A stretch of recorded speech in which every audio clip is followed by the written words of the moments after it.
गांव के लोग शाम होते ही दरवाजे बंद कर लेते थे, क्योंकि उस जंगल से रात को एक अजीब आवाज आती थी जो दिल में खौफ बिठा देती थी। कहते थे, जो उस आवाज के पीछे गया कभी वापस नहीं आया। ये बात सबके दिल में खौफ बन चुकी थी। मगर हमाद ने उन बातों पर यकीन नहीं किया। एक रात उसने फैसला किया, आज सच मालूम करके रहूंगा। वो टार्च लेकर अकेला जंगल में दाखिल हो गया।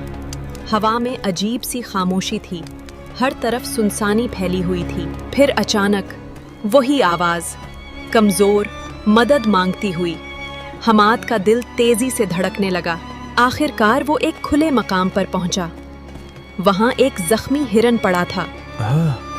यही वो आवाज थी। हमाद रुक गया।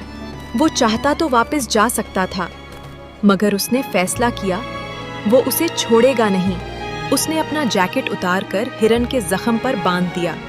मैं तुम्हें छोड़कर नहीं जा सकता। यही असल हिम्मत थी।